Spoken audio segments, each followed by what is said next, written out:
प्रायोजक हैं cancer healer centre, a new beginning.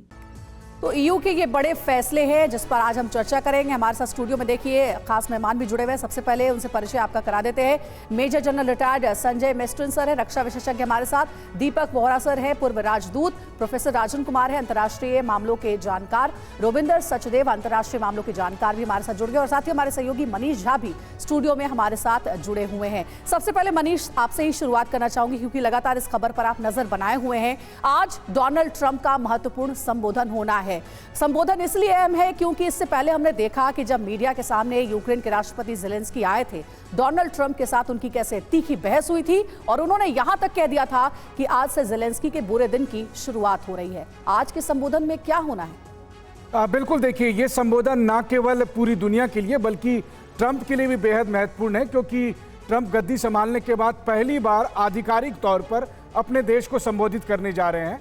और उस वक्त वो अपना 4 साल का अपना एजेंडा भी सामने रखेंगे। और 20 जनवरी को शपथ लेने के बाद से अब तक उन्होंने क्या क्या काम किया है, उनके शब्दों में कहा जाए तो कौन से तीर उन्होंने मारे हैं, वो सब अमेरिकी जनता के सामने और या फिर कहे कि पूरी दुनिया के सामने रखने की कोशिश करेंगे कि कैसे राष्ट्रपति बाइडेन के कार्यकाल से उनका कार्यकाल बहुत अलग है। तो ऑब्वियसली है कि जो उनकी घरेलू एजेंडे वाली राजनीति है उसको वो रखने की कोशिश करेंगे, इकोनॉमी, माइग्रेशन। लेकिन पूरी दुनिया की नज़रें आज इस संबोधन पर इसलिए है क्योंकि ट्रंप का जो ग्लोबल विजन होगा वो कैसा होगा, अमेरिका की फॉरेन पॉलिसी कैसी होगी, रूस यूक्रेन युद्ध को लेकर वो क्या सोचते हैं, कनाडा, चीन, मेक्सिको के साथ जो उन्होंने टैरिफ वॉर शुरू कर दिया है उसके बारे में ये वो क्या सोचते हैं, पूरी वैश्विक राजनीति में जो उथल पुथल मची है और अमेरिका उसमें किस तरीके से आगे बढ़ेगा, ये सब कुछ इस संबोधन में दिखाई देगा।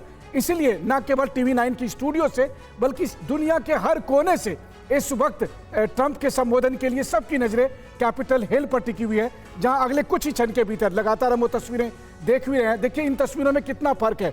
2017 में जब पहली बार वो अमेरिकी कांग्रेस को संबोधित करने आए थे तो उस समय नैन्सी पेलोसी स्पीकर हुआ करती थी जो उनकी कट्टर विरोधी थी और उनके भाषण के ठीक पीछे में खड़ी होकर वो उनके भाषण की प्रतियां फाड़ रही थी, पन्ने फाड़ रही थी।